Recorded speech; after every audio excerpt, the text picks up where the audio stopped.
وَلَقَدْ يَسَّرْنَا الْقُرْآنَ لِلذِّكْرِ فَهَلْ مِن مُّدَّكِرٍ الحمد لله رب العالمين والصلاة والسلام على أشرف الأنبياء والمرسلين أما بعد فأعوذ بالله من الشيطان الرجيم من همزه ونفخه ونفثه بسم الله الرحمن الرحيم رب اشرح لي صدري ويسر لي أمري واحلل عقدة من لساني يفقهوا قولي اللهم انفعنا بما علمتنا وعلمنا ما ينفعنا وزدنا علما فبشر عبادي الذين يستمعون القول فيتبعون أحسنه أولئك الذين هداهم الله وأولئك هم أولو الألباب أعوذ بالله من الشيطان الرجيم وكذلك أوحينا إليك روحا من أمرنا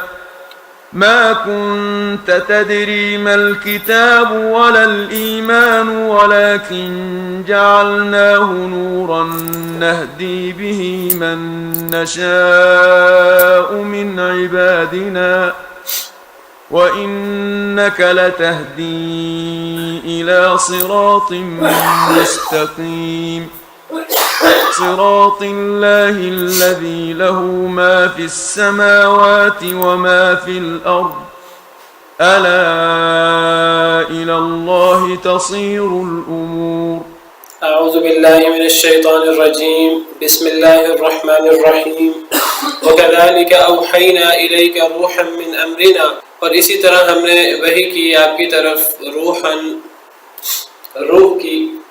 روح سے مراد اللہ کے احکامات ہیں جس میں قرآن کریم احادیث مبارکہ اللہ کی سب وحی مراد ہے روح سے، اور اس کے بارے میں تفصیل پچھلے لیکچر میں گزر چکی ہے۔ اسی طرح ہم نے وحی کی آپ کی طرف روح کی من امرنا اپنے حکم سے، اسی طرح ہم نے وحی کی آپ کی طرف جو بھی وحی کیا ہے۔ کس طرح، اسی طرح سے کس کی طرف اشارہ ہے؟ اس سے پچھلی آیت نمبر 51 کی طرف اشارہ ہے۔ آیت نمبر 51 میں اللہ رب العالمین نے وحی کے 3 طریقے بیان کیے ہیں کہ اللہ تعالیٰ اپنے نبیوں سے، کسی انسان سے وحی کرنے کے یا ہم کلام ہونے کے 3 طریقے ہیں اللہ کے، اور ان 3 طریقوں کے علاوہ کوئی طریقہ نہیں ہے جس سے اللہ کسی بشر کی طرف کوئی وحی کرے، کسی نبی کی طرف کوئی وحی کرے۔ وہ 3 طریقے جیسے کہ ہم پیچھے پڑھ چکے ہیں۔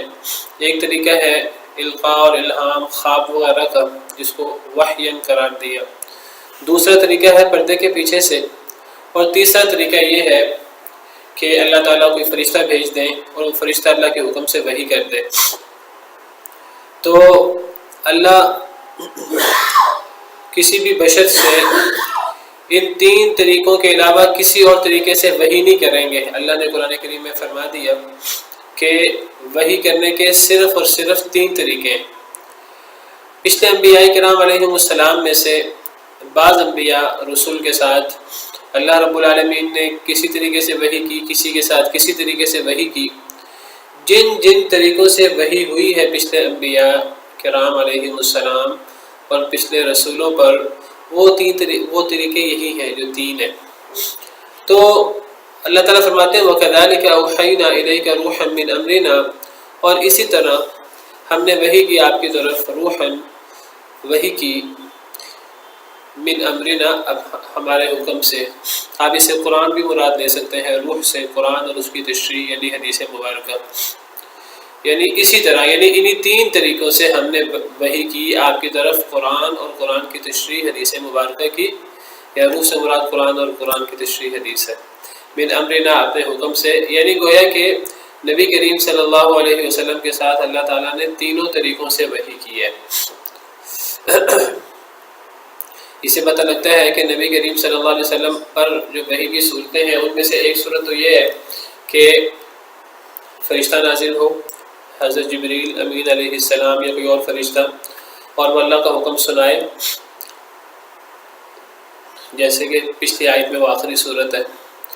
اور تو وحی کی صورتوں میں سے ایک صورت یہ بھی ہے پچھلے نبیوں کے ساتھ کہ اللہ تعالیٰ پردے کے پیچھے سے بات کریں، فرشتہ بھیجے بغیر۔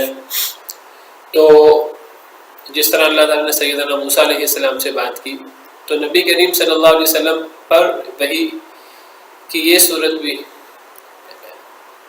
آپ کے ساتھ ہوئی، آپ پر یہ وحی بھی کی گئی کہ جس میں من وراء حجاب، پردے کے پیچھے سے بات ہوئی معراج کے موقع پر۔ اور پھر وہ جو تیسرا طریقہ ہے جو ان دونوں طریقوں کے علاوہ ہے، فرشتے کے بغیر اور آواز بھی نہ آئے، اور وہ کیا ہے؟ القاء اور الہام یا خواب وغیرہ کی صورت۔ تو نبی کریم صلی اللہ علیہ وسلم پر خواب کی صورت میں بھی وحی اتری، آپ نے کئی خواب دیکھے اور اس میں آپ کو اللہ تعالیٰ نے آپ پر وحی کی خواب کی صورت میں۔ آپ نے خواب میں جنت جہنم دیکھی، اللہ نے آپ کو خواب میں ملکوت السماوات والارض دکھائی، بڑی بڑی نشانیاں دکھائیں۔ بلکہ بعض خواب میں تو یہ بھی آتا ہے کہ نبی کریم صلی اللہ علیہ وسلم نے اللہ رب العالمین کو دیکھا خواب میں۔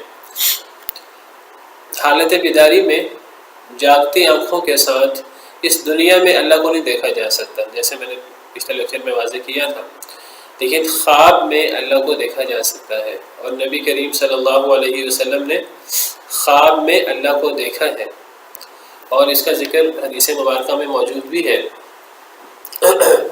کہ نبی کریم صلی اللہ علیہ وسلم نے اللہ کو دیکھا ہے، یعنی خواب میں۔ حدیث مبارکہ آپ کے سامنے پیش کر دیتا ہوں۔ یہ ترمذی وغیرہ میں، مسند احمد میں یہ حدیث ہے۔ اس حدیث کے الفاظ یہ ہیں کہ نبی کریم صلی اللہ علیہ وسلم نے فرمایا، حدیث صحیح ہے، ترمذی وغیرہ کی روایت ہے، نبی کریم صلی اللہ علیہ وسلم نے فرمایا کہ میں نے آج رات اپنے رب کو بہترین صورت میں دیکھا۔ حدیث کا جو مفہوم ہے، رأیت ربی فی احسن صورہ، میں نے آج رات یعنی خواب میں اپنے رب کو بہترین صورت میں دیکھا۔ اور پھر اللہ تعالیٰ نے پوچھا نبی کریم صلی اللہ علیہ وسلم سے کہ ملأ الاعلیٰ کس بارے میں جھگڑ رہے ہیں؟ تو نبی کریم صلی اللہ علیہ وسلم نے فرمایا کہ مجھے تو معلوم نہیں ہے کس بارے میں جھگڑ رہے ہیں۔ ملأ الاعلیٰ سے مراد آسمانوں کے بلند و بالا فرشتے، بلند مقام کے حامل فرشتے، وہ کس بارے میں جھگڑ رہے ہیں؟ تو نبی صلی اللہ علیہ وسلم نے فرمایا مجھے معلوم نہیں ہے۔ تو اللہ تعالیٰ نے اپنا مبارک ہاتھ نبی کریم صلی اللہ علیہ وسلم کے یہاں پیچھے رکھا، تو نبی کریم صلی اللہ علیہ وسلم فرماتے ہیں میرے سامنے ہر چیز کھل گئی، اور پھر مجھے پتہ لگ گیا کہ ملأ الاعلیٰ کس بارے میں اختلاف کر رہے ہیں۔ تو لمبی حدیث ہے، تو صحیح حدیث ہے ترمذی کی۔ تو خواب میں نبی صلی اللہ علیہ وسلم کو خواب کی صورت میں بھی وحی ہوئی ہے، القاء اور الہام کی صورت میں بھی جو وحی کی ایک صورت ہے، اور پردے کے پیچھے سے حضرت موسیٰ کی طرف وہ وحی بھی ہوئی ہے، اور فرشتے کے واسطے سے جبریل امین علیہ السلام ہو یا کوئی اور فرشتہ ہو، اس کے واسطے سے آپ پر وحی، انہی تینوں طریقوں سے آپ پر وحی ہوئی ہے۔ اور یہی بات اللہ تعالیٰ نے سورہ نساء میں بھی فرمائی ہے۔ سورہ نساء میں اللہ رب العالمین کا ارشاد ہے کہ نبی کریم صلی اللہ علیہ وسلم پر اسی طرح وحی ہوئی ہے جس طرح پچھلے انبیاء کرام علیہ السلام پر وحی ہوئی ہے۔ تو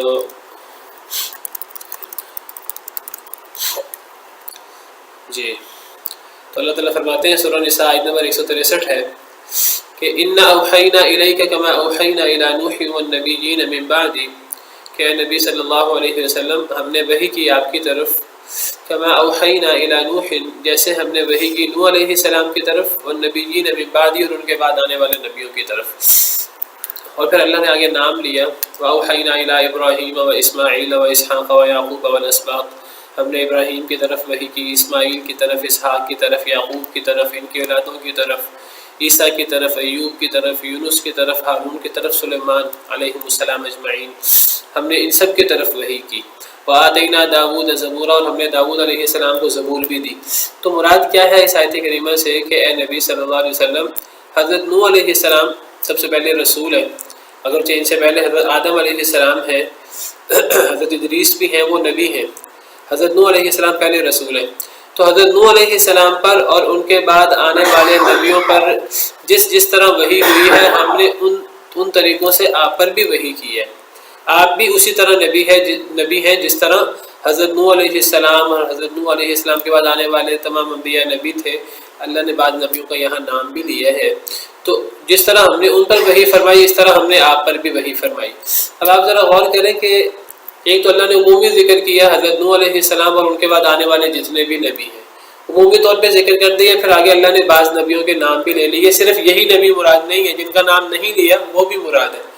تو اللہ نے جن نبیوں کا نام لیا ہے یہ سب نبی وہ نہیں ہیں جن پر کتابیں اتری ہیں، سب نبی وہ نہیں ہیں جن پر کتابیں اتری ہیں۔ کن کن پر کتابیں اتری ہیں جن کا ہمیں پتہ ہے؟ حضرت ابراہیم پر صحف ابراہیم اترے ہیں، قرآن کریم میں صحف ابراہیم کا ذکر ہے، حضرت ابراہیم کے صحیفے۔ اسی طرح حضرت اسماعیل، حضرت اسحاق، حضرت یعقوب کے صحیفوں کا یا کتابوں کا ہمیں نہیں پتہ۔ حضرت عیسیٰ پر انجیل اتری ہے، حضرت ایوب کا نہیں پتہ، حضرت یونس کا نہیں پتہ، حضرت ہارون کا نہیں پتہ۔ حضرت ہارون کے ساتھ جو حضرت موسیٰ تھے جن کا ذکر آگے آ رہا ہے، وَكَلَّمَ اللَّهُ مُوسَىٰ تَكْلِيمًا، حضرت موسیٰ پر تورات اتری ہے، حضرت ہارون کا ہمیں نہیں پتہ ان پر کون سی کتاب نزلت اتری ہے، اور سلیمان علیہ السلام کا بھی ہمیں نہیں پتہ۔ پھر آگے داؤد علیہ السلام کا ذکر ہے، اور داؤد علیہ السلام پر کون سی کتاب اتری ہے؟ زبور، جس کا آگے ذکر بھی ہے۔ تو اللہ فرماتے ہیں کہ ہم نے جس طرح ان نبیوں پر وحی کی، ہم نے آپ پر حضرت نوح علیہ السلام اور ان کے بعد آنے والے نبیوں کی طرح وحی کی۔ ان نبیوں میں سے کتابوں والے نبی بھی ہیں اور ایسے نبی بھی ہیں جن میں کتاب نہیں اتری، گویا کہ نبی کریم صلی اللہ علیہ وسلم پر کسی ایک نبی کی طرح کی وحی نہیں ہوئی۔ آپ پر جس طرح تمام انبیاء پر وحی ہوئی ہے، آپ پر ان تمام طریقوں سے وحی ہوئی ہے، یعنی جن انبیاء کو کتابیں ملی آپ کو کتاب بھی ملی، جن انبیاء کو کتابیں نہیں ملی آپ پر وہ والی وحی بھی ہوئی۔ تو ایسے نبی بھی ہیں جن پر کتاب نہیں اتری، ان پر وحی خفی ہوئی ہے۔ وحی کی دو صورتیں ہوتی ہیں، ایک کو وحی جلی کہتے ہیں کتاب کی صورت میں، ایک کو وحی خفی کہتے ہیں۔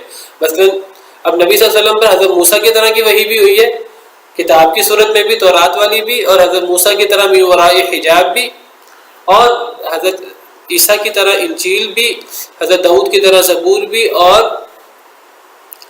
جن نبیوں پر کتابیں نہیں اتری ان کی طرح بھی وحی ہوئی ہے، ان پر بھی وحی ہوتی تھی۔ حضرت اسماعیل پر وحی کون سی ہوتی تھی؟ حضرت اسحاق پر کون سی وحی ہوتی تھی؟ حضرت یعقوب پر کون سی وحی ہوتی تھی؟ حضرت ایوب، یونس، ہارون، سلیمان پر کون سی وحی ہوتی تھی؟ ان پر بھی تو وحی ہوتی تھی، وہ وحی خفی ہوتی تھی۔ اس سے پتہ لگا وحی کی ایک صورت ہے کتاب کے علاوہ بھی وحی ہو۔ بعض لوگ سمجھتے ہیں کہ وحی کہتے ہی کتاب کو ہے۔ تو نبی کریم صلی اللہ علیہ وسلم پر جو اللہ تعالیٰ نے 3 طریقے پچھلی آیت کریمہ میں بیان فرمائے، جو مختلف انبیاء پر مختلف طریقوں کے ساتھ وحی ہوئی، تو نبی کریم صلی اللہ علیہ وسلم پر ان تینوں طریقوں سے قرآن اور قرآن کی تشریح حدیث وحی ہوئی ہے۔ اور یہ بہت بڑی دلیل ہے یہ آیت کریمہ اس بات کی کہ نبی کریم صلی اللہ علیہ وسلم پر قرآن بھی وحی ہوا ہے اور قرآن کے علاوہ حدیث بھی وحی ہوئی ہے، قرآن سے ثابت ہے یہ۔ اس آیت کریمہ سے بھی اور دیگر بہت، اور میں نے جو سورہ نساء کی آیت پیش کی ہے آیت نمبر 163، اس سے بھی، اس آیت کریمہ سے بھی، اور کئی آیات سے۔ قرآن کریم میں اللہ سورہ نجم میں اللہ کا فرمان ہے وَالنَّجْمِ إِذَا هَوَىٰ مَا ضَلَّ صَاحِبُكُمْ وَمَا غَوَىٰ وَمَا يَنطِقُ عَنِ الْهَوَىٰ إِنْ هُوَ إِلَّا وَحْيٌ يُوحَىٰ۔ اللہ قسم کھا کر فرماتے ہیں کہ ستارے کی قسم جب وہ گرے، مَا ضَلَّ صَاحِبُكُمْ وَمَا غَوَىٰ، تمہارا ساتھی نہ بہکا ہے نہ وہ گمراہ ہوا ہے، وَمَا يَنطِقُ عَنِ الْهَوَىٰ، جب بھی وہ دین کے بارے میں بات کرے تو خواہش سے نہیں بولتا، اپنی مرضی سے نہیں بولتا، إِنْ هُوَ إِلَّا وَحْيٌ يُوحَىٰ، جو بھی ان کی زبان سے نکلتا ہے وہ وحی ہوتا ہے۔ تو نبی کریم صلی اللہ علیہ وسلم صحابہ کرام کو دین کے نام پر جو بات کہیں وہ وحی ہوتی ہے، خواہ وہ قرآن کی صورت میں ہو خواہ وہ قرآن کے علاوہ ہو۔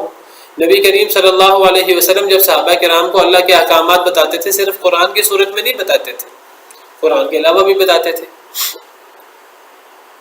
قرآن کے علاوہ بھی بتاتے تھے۔ جس طرح نبی صلی اللہ علیہ وسلم نے اپنے ایک چھوٹے صحابی کو جو چھوٹی عمر کے تھے ان سے کہا یا غلام سم اللہ، اللہ کا نام لے، کھانا سامنے پڑا ہوا تھا تو ان کو کھانے کے آداب بتائے آپ نے فرمایا اے لڑکے اے بچے، اللہ کا نام لے کر کھانا شروع کرو، دائیں ہاتھ سے کھاؤ، اپنے سامنے سے کھاؤ۔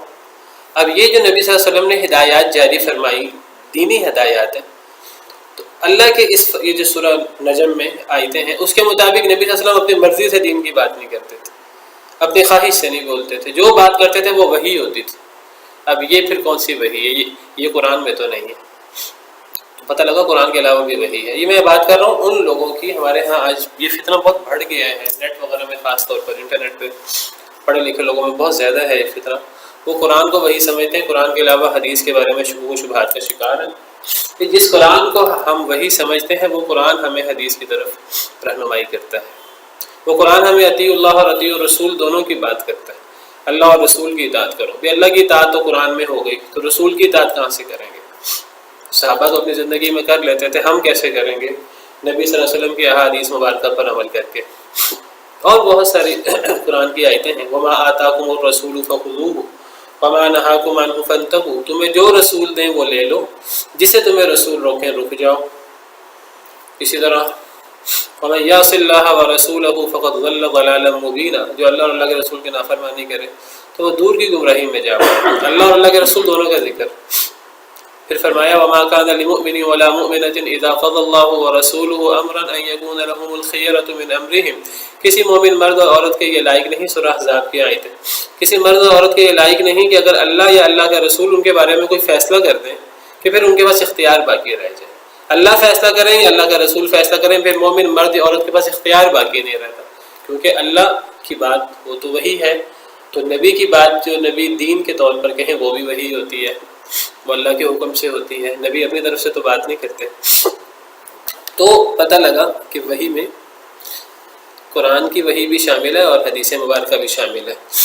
تو پچھلے انبیاء پر جن جن طریقوں سے وحی ہوئی، نبی کریم صلی اللہ علیہ وسلم پر ان سب طریقوں سے وحی ہوئی ہے۔ اسی طرح یہ مطلب ہے اس آیت کریمہ کا، اسی طرح ہم نے وحی کی آپ کی طرف، وحی کی یعنی قرآن کی اور قرآن کی تشریح حدیث کی، من امرنا ہمارے حکم سے۔ ما کنت تدری مل کتاب ولا الایمان، آپ نہیں جانتے تھے کتاب کیا ہے، مل کتاب کیا ہے کتاب، ولا الایمان اور نہ ایمان، آپ کو نہیں پتہ تھا وحی سے پہلے، قرآن کے نازل ہونے سے پہلے، جب آپ پر وحی کی ابتدا ہوئی اس سے پہلے آپ کو نہیں پتہ تھا اے اللہ کے نبی صلی اللہ علیہ وسلم، مل کتاب کتاب کیا ہے، ولا الایمان اور ایمان کیا ہے، اور نہ ایمان کا آپ کو پتہ تھا۔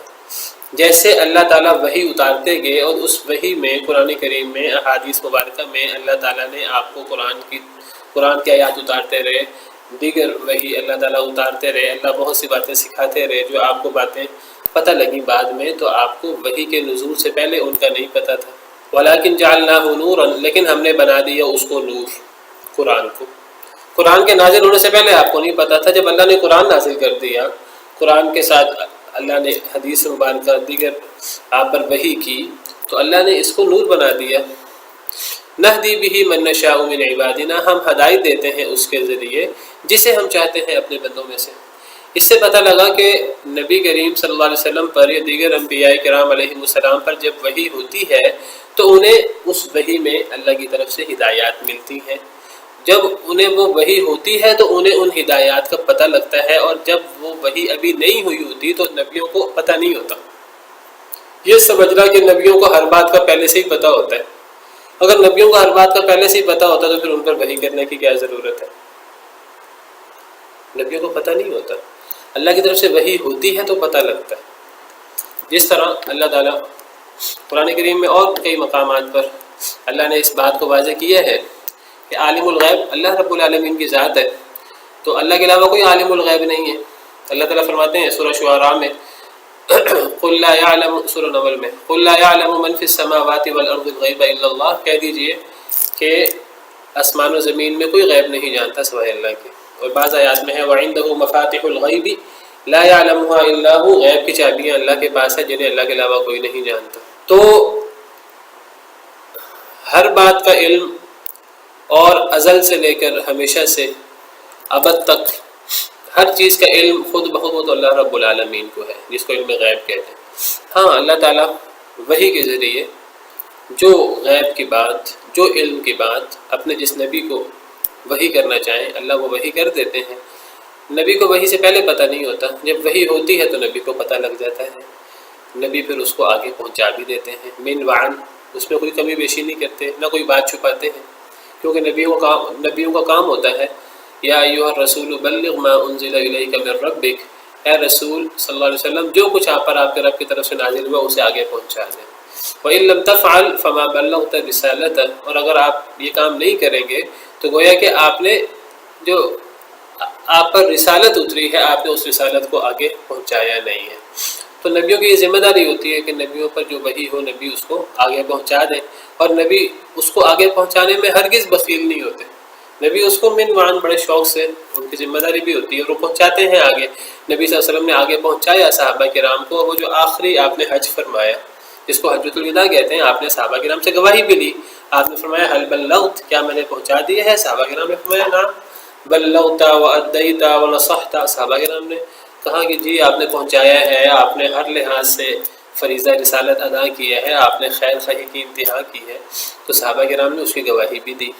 قرآن کریم میں بھی اللہ نے اس کی گواہی دی ہے، وما هو علی الغیب بضنین، کہ نبی صلی اللہ علیہ وسلم غیب پر بخیل نہیں ہیں، ان کو جو اللہ کی طرف سے وحی آتی ہے تو وہ اس کو آگے پہنچا دیتے ہیں۔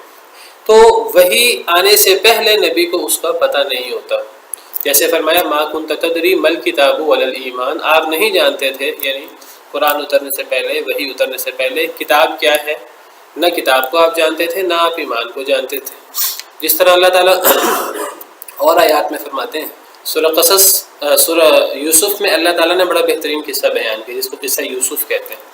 اللہ تعالیٰ اس قصہ یوسف بیان کرنے کے شروع میں پہلی دوسری اس سورہ یوسف کی آیت نمبر 3 ہے، اللہ تعالیٰ اس آیت نمبر 3 میں فرماتے ہیں سورہ یوسف کی قصہ بیان کرنے سے پہلے، نحن نقص علیک احسن القصص، کہ اے نبی صلی اللہ علیہ وسلم ہم آپ پر بہترین قصہ بیان کرنے لگے ہیں، بما اوحینا الیک ھذا القرآن، اس وجہ سے جو ہم آپ پر قرآن وحی کر رہے ہیں، یہ قصہ ہم آپ پر قرآن کی صورت میں بیان کریں گے۔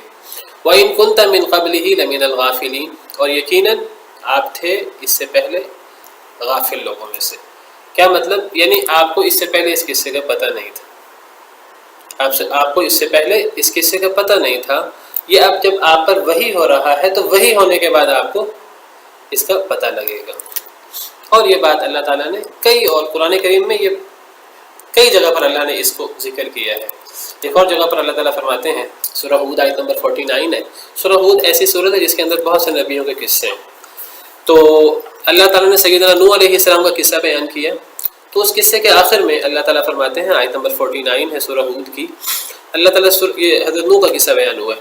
پچھلی آیت میں آپ ذرا غور کریں تو حضرت نوح کا نام موجود ہے، تو یہ حضرت نوح کا قصہ چل رہا ہے۔ تو اس قصے کے بعد اللہ تعالیٰ فرماتے ہیں، آیت نمبر 49 ہے، تِلْکَ مِنْ أَنْبَاءِ الْغَیْبِ نُوحِیہَا إِلَیک، اے نبی صلی اللہ علیہ وسلم یہ غیب کی خبریں ہیں جو ہم آپ پر وحی کر رہے ہیں، مَا كُنْتَ تَعْلَمُهَا أَنْتَ وَلَا قَوْمُكَ مِنْ قَبْلِ هَذَا، آپ نہیں جانتے تھے، نہ آپ اور نہ آپ کی قوم، ان قصوں کو، من قبل هذا، اس سے پہلے، کس سے پہلے؟ یعنی اس قرآن میں ان قصوں کے نازل ہونے سے پہلے ان قصوں کو نہ آپ جانتے تھے نہ آپ کی قوم جانتی تھی۔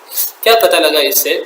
کہ جب نبی پر وحی ہوتی ہے اللہ کی طرف سے تو اس وحی میں اللہ رب العالمین کی طرف سے علم کا خزانہ، بہت بڑا علم ہوتا ہے وہ جو نبی کو وحی کی صورت میں دیا جاتا ہے، تو نبی وہ خود بھی سیکھتے ہیں پھر آگے بھی پہنچاتے ہیں، اور جب نبی پر وہ وحی نہیں ہوا ہوتا اس وقت نبی کو اس کا پتہ نہیں ہوتا، جب وہ وحی ہوتا ہے تو نبی کو پھر اس کا پتہ لگتا ہے۔ یہ مطلب ہے ما کنت تدری، آپ نہیں جانتے تھے، مل کتاب، کتاب کیا ہے، ولا الایمان، اور نہ ایمان کو، نہ آپ کتاب کو جانتے تھے نہ آپ ایمان کو جانتے تھے، یعنی نبی بننے سے پہلے۔ بعد میں تو اللہ تعالیٰ نے ایسا سکھایا پھر کہ وعلمک ما لم تکن تعلم، اللہ نے آپ کو وہ سکھایا جو آپ نہیں جانتے تھے، وکان فضل اللہ علیک عظیما، اللہ کا آپ پر بہت بڑا فضل ہے۔ 5ویں پارے میں سورہ نساء میں اللہ فرماتے ہیں تو اللہ فرماتے ہیں آپ کو نہیں پتا تھا کتاب کیا ہے اور ایمان کا بھی نہیں پتا تھا، ولیکن جعلناہ، لیکن اب اللہ نے آپ پر وحی کر دیا، اور وحی کر کے اللہ نے اس کو آپ کے لیے کیا بنا دیا؟ نور، اللہ نے اس کو نور بنا دیا، نہدی بہ من نشاء من عبادنا، ہم ہدایت دیتے ہیں اس کے ذریعے، اس وحی کے ذریعے، اس قرآن کے ذریعے، اس قرآن کی تشریح حدیث کے ذریعے ہم ہدایت دیتے ہیں اس کے ذریعے، من نشاء من عبادنا، جسے ہم چاہتے ہیں اپنے بندوں میں سے۔ کون ہدایت دیتا ہے؟ اللہ، ہم ہدایت دیتے ہیں، ہدایت اللہ کے ہاتھ میں ہے، یہ مخلوق کے ہاتھ میں نہیں ہے۔ ہم ہدایت دیتے ہیں اس قرآن کے ذریعے، اس وحی کے ذریعے، من نشاء من عبادنا، اپنے بندوں میں سے جسے ہم چاہتے ہیں۔ ہر کوئی ہدایت نہیں دے سکتا۔ ایک آیت کریمہ میں اللہ تعالیٰ فرماتے ہیں کہ فمن یرید اللہ ان یہدیہ یشرح صدرہ للاسلام، سورہ انعام آیت نمبر 125 ہے کہ جسے اللہ ہدایت دینا چاہیں، یشرح صدرہ للاسلام، اللہ اس کے سینے کو اسلام کے لیے کھول دیتے ہیں۔ ومن یرید ان یضلہ، اور جسے اللہ گمراہ کرنا چاہیں، یجعل صدرہ ضیقا حرجا، اللہ اس کے سینے کو تنگ کر دیتے ہیں۔ حرجن کا مطلب بھی تنگ، ضیقن کا مطلب بھی تنگ، کانما یصعد فی السماء، جیسے کہ وہ آسمان میں چڑھ رہا ہے۔ تو ہدایت دینا، گمراہ کرنا، یہ اللہ کے ہاتھ میں ہے۔ اللہ کسی کو ہدایت دے تو وہ ہدایت یافتہ ہو جاتا ہے، اللہ کسی کو ہدایت نہ دے تو وہ ہدایت یافتہ نہیں ہوتا۔ نبی کریم صلی اللہ علیہ وسلم کو اللہ نے نبی بنا کر اور لوگوں کی رہنمائی کے لیے ہادی بنا کر بھیجا تھا۔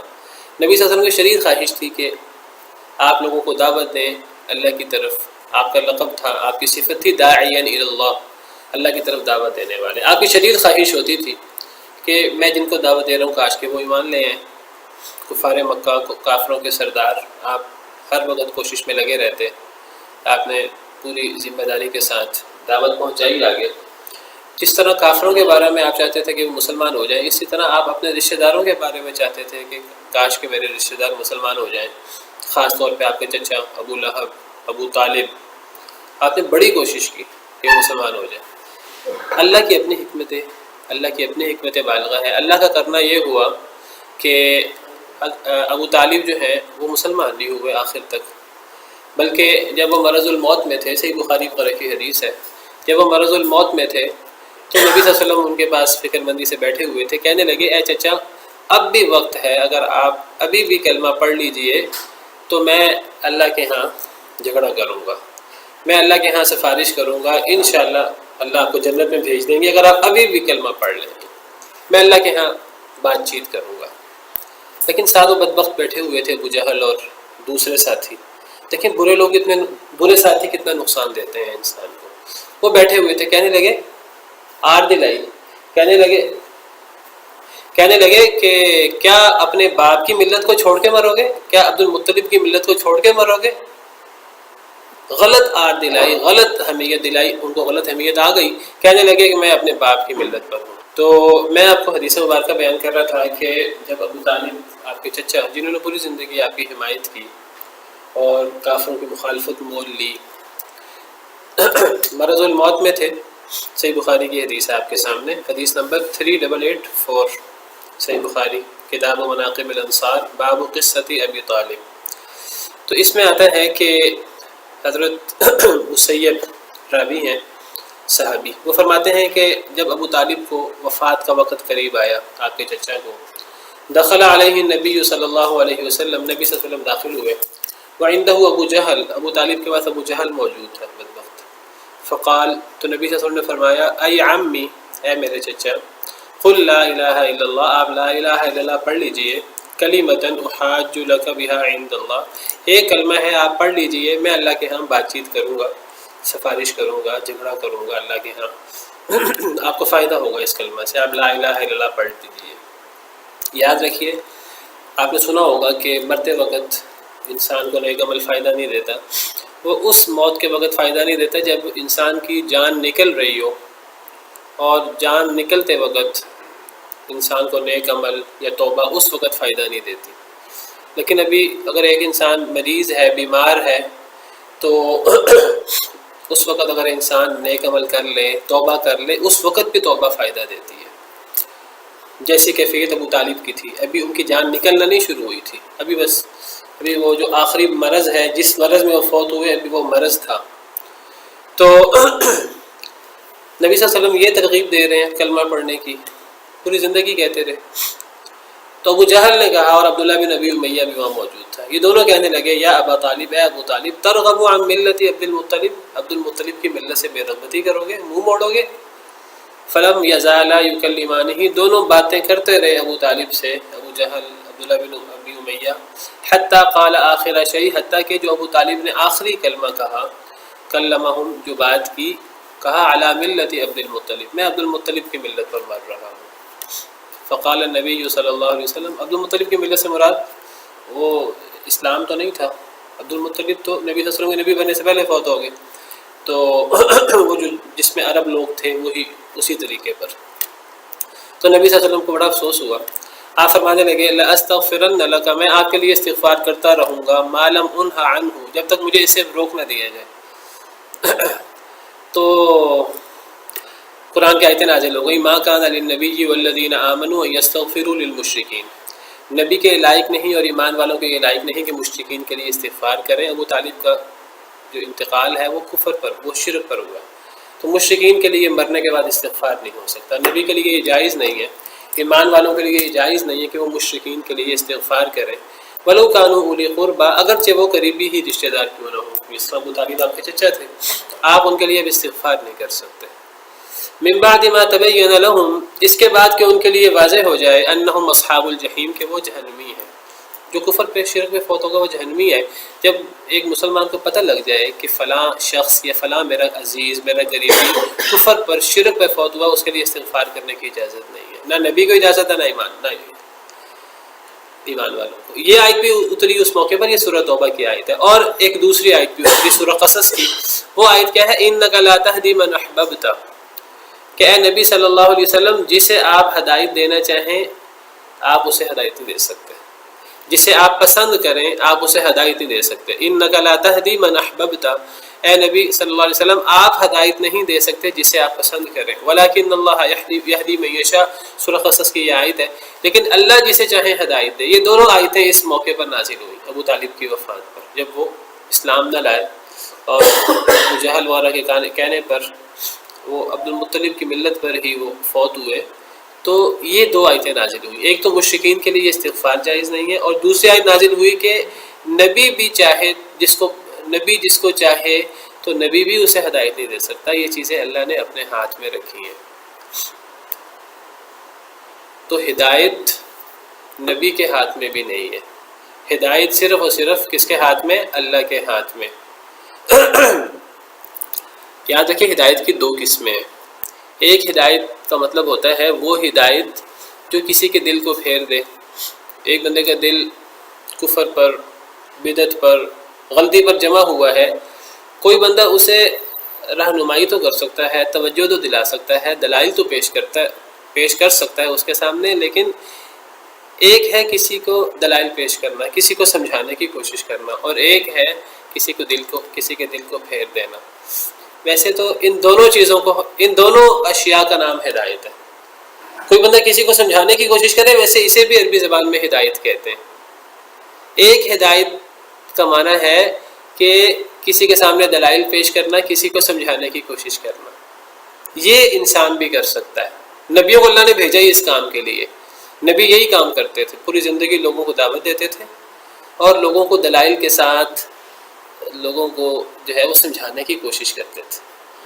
ایک یہ بھی ہدایت ہے. اس معنی میں نبی کو ہادی کہا جاتا ہے. نبی ہادی ہوتا ہے، نبی رہنما ہوتا ہے. وَلِكُلِّ قَوْمٍ ہاد، ہر قوم کے لیے ایک ہادی ہے، ایک ہدایت دینے والا.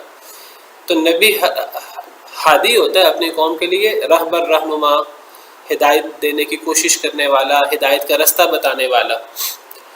ہدایت کا ایک معنی یہ ہے. اور ہدایت کا دوسرا معنی ہے کہ صرف بتانا نہیں، صرف دلائل نہیں دینا، بلکہ کسی کے دل کو باطل سے ہٹا کر حق پر مائل کر دینا. یہ کام کون کر سکتا ہے؟ اللہ رب العالمین، کیونکہ دل اللہ کے ہاتھ میں ہے.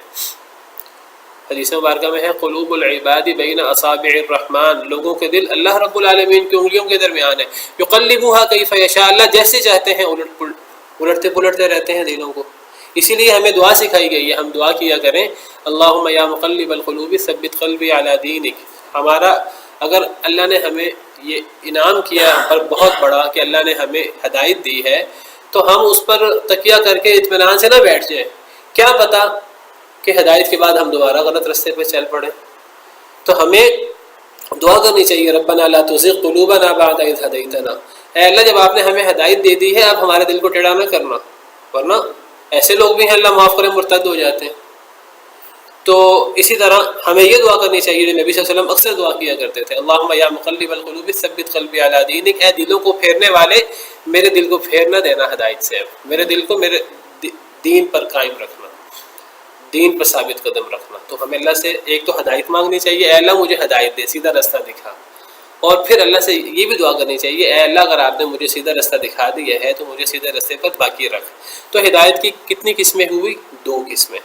ایک قسم ہدایت کی ہوئی کہ کسی کو دلائل پیش کرنا، کسی کو سمجھانے کی کوشش کرنا، جیسے ایک بندہ جو ہے وہ جانا چاہتا ہے، کسی گاؤں میں جانا چاہتا ہے، شہر میں جانا چاہتا ہے، اس کو رستہ پوری طرح نہیں پتہ، اگر وہ راستے میں پوچھے کسی بندے سے کہ بھائی یہ رستہ میں فلاں شہر جانا چاہ رہا ہوں، فلاں جگہ جانا چاہ رہا ہوں، رستہ جاتا ہے، اس بندے کو پتہ ہے کہ 2 رستے ہیں وہاں جانے کے، ایک رستہ سیف ہے اور ایک رستے میں ڈاکو وغیرہ رات کو ہو جاتے ہیں۔ تو اب جس بندے کو پتہ ہے کہ یہ رستہ سیف ہے اور یہ رستہ جو ہے وہ سیف نہیں ہے، یا ڈاکو وغیرہ آتے ہیں، یا جان کا خطرہ ہو سکتا ہے، تو اب وہ بندہ اس گاڑی والے کو، پوچھنے والے کو بتا تو سکتا ہے کہ یہ رستہ محفوظ ہے، یہ محفوظ نہیں ہے، اس پر نہ جانا، اس پہ جاؤ گے تو نقصان اٹھاؤ گے، کیا پتہ ڈاکو تمہیں پڑ جائیں، کیا پتہ تمہیں نقصان دینے والے پڑ جائیں۔ وہ بتا تو سکتا ہے، اب رہنمائی تو کر سکتا ہے۔ اب اگلا بندہ اگر نہ مانے، وہ کہ نہیں شارٹ رستہ یہ ہے، چاہے اس پہ ڈاکو بھی ہیں، مجھے فکر نہیں ہے، میں چلا جاتا ہوں، دل نہیں پھیر سکتا۔ دل میں بات ڈالنے والا کون ہے؟ اللہ رب العالمین۔ تو یہاں جو ہدایت کی بات ہو رہی ہے کہ ہم نے اس کو نور بنایا ہے، قرآن کو، نہدی بہ من نشاء من عبادنا، ہم اس قرآن کے ذریعے ہدایت دیتے ہیں جسے چاہتے ہیں اپنے بندوں میں سے، اس سے مراد دل کو پھیرنے والی ہدایت ہے۔ اللہ جس کو چاہتے ہیں ہدایت دیتے ہیں۔ یہ ایک عام سوال ہے اور اس کا میں نے کئی دفعہ جواب دیا ہے۔ اس کا یعنی اس سے سوال ذہن میں آتا ہے کہ اگر ایک بندہ ہدایت چاہتا ہے، اللہ دے ہی نہ، تو وہ تو ہدایت یافتہ نہیں ہوگا، پھر جنت جہنم اس کے لیے کیوں؟ اور جب اللہ کی مرضی سے ہدایت ملے گی تو پھر جنت جہنم کیوں؟ جو ایک معروف سوال ہے۔ ایک بات یاد رکھیں، میں اس کا جو ہمیشہ جواب دیتا ہوں وہ یہ دیتا ہوں کہ اللہ تعالیٰ ظالم نہیں ہے، اللہ بے انصاف نہیں ہے، اللہ تعالیٰ انصاف کرنے والے ہیں اور اللہ جاننے والے ہیں، اللہ سینے کے بھید کو جاننے والے ہیں۔ جو بندہ اللہ سے ہدایت چاہتا ہے، ہدایت کا طالب ہوتا ہے، اللہ اسے لازماً ہدایت دیتے ہیں۔ لیکن بات یاد رکھیے کہ ایک بندہ اپنی مرضی سے ہدایت بھی نہیں حاصل کر سکتا۔ انسان تو اتنا ناقص ہے، انسان کو چاہیے انسان اللہ سے ہدایت مانگے اور انسان ہدایت کے راستے پہ چلنے کی کوشش کرے۔ اللہ کی گارنٹی ہے قرآن میں یہ کہ جو اللہ سے ہدایت چاہے گا، اللہ اس کو ہدایت کے راستے پر چلا دیں گے۔ دیکھیے اللہ تعالیٰ فرماتے ہیں جو اللہ کی طرف آتا ہے، چل کر آتا ہے، اللہ اس کی طرف دوڑ کر آتے ہیں، حدیث ہے کہ نہیں؟ تو جو بندہ اللہ سے ہدایت چاہتا ہے، اللہ اسے لازماً ہدایت دیتے ہیں۔ یہ نہیں ہوتا کہ ایک بندہ ہدایت چاہتا ہو اور اللہ اس کو ہدایت دے ہی نہ۔ لیکن ایک بات دوسری بھی یاد رکھیں، جو ہدایت نہیں چاہتا اسے کبھی ہدایت نہیں ملتی۔ ایسا نہیں ہو سکتا ایک بندہ ہدایت چاہے نہ اور اللہ اس کو بدو بدی، اللہ اس کو زبردستی ہدایت کی طرف لے آئے، ایسا کبھی بھی نہیں ہوتا۔ تو بہرحال ہدایت اللہ کے ہاتھ میں ہے اور اللہ جو ہدایت چاہتا ہے اللہ اس کو ہدایت دیتے ہیں، جو نہیں چاہتا اللہ اس کو نہیں دیتے۔ تو یہاں شروع میں اس پہلی ہدایت کی قسم کا ذکر ہے کہ جو اللہ کے ہاتھ میں، دل کو پھیرنا۔ اللہ فرماتے ہیں ہم نے اس کو نور بنایا ہے اور ہم ہدایت دیتے ہیں اس کے ذریعے جسے ہم چاہتے ہیں اپنے بندوں میں سے۔ وَإِنَّكَ لَتَهْدِي إِلَىٰ صِرَاطٍ مُسْتَقِيمٍ، اور بے شک آپ اے اللہ کے نبی صلی اللہ علیہ وسلم البتہ آپ بھی ہدایت دیتے ہیں سیدھے رستے کی طرف۔ اب یہاں کون سی ہدایت ہے؟ یہاں یہ دوسری ہدایت جو میں نے ابھی دونوں قسمیں بیان کر دی آپ۔ اس شروع میں جو نہدی ہے اس سے مراد وہ پہلی قسم ہے دل کو پھیرنے والی۔ یہاں آپ ہدایت دیتے ہیں سیدھے رستے کی، یہاں رہنمائی کرنا مراد ہے، دلائل دینا، رہنمائی کرنا، واعظ کرنا، نصیحت کرنا۔ بے شک آپ البتہ، اس سے مراد پہلی قسم نہیں ہے کیونکہ پہلی قسم تو نبی کے ہاتھ میں بھی نہیں ہے، میں آپ کو سامنے دوسری آیت پیش کر چکا ہوں۔ آپ البتہ ہدایت دیتے ہیں سیدھے رستے کی طرف، یعنی آپ رستہ دکھانے کی کوشش کرتے ہیں، دلائل پیش کرتے ہیں، واعظ کرتے ہیں۔ سیدھا رستہ کون سا؟ صراط اللہ الذی لہ ما فی السماوات و ما فی الارض، اللہ کا رستہ، وہ اللہ جس کے لیے جو کچھ آسمانوں میں ہے اور جو کچھ زمین میں ہے۔ الا الی اللہ تصیر الامور، خبردار اللہ کی طرف ہی لوٹتے ہیں سارے کام۔ تو یہاں ہدایت کی دونوں قسمیں بیان ہو گئیں۔ جو ہدایت کی پہلی قسم ہے دل کو پھیرنے والی، وہ صرف اللہ کے ہاتھ میں ہے، اور جو دوسری قسم ہے ہدایت کی کہ رہنمائی کرنا، واعظ نصیحت کرنا، وہ نبی کے ہاتھ میں بھی اور نبی کے بعد نبی کے ورثاء علماء کے ہاتھ میں بھی ہے۔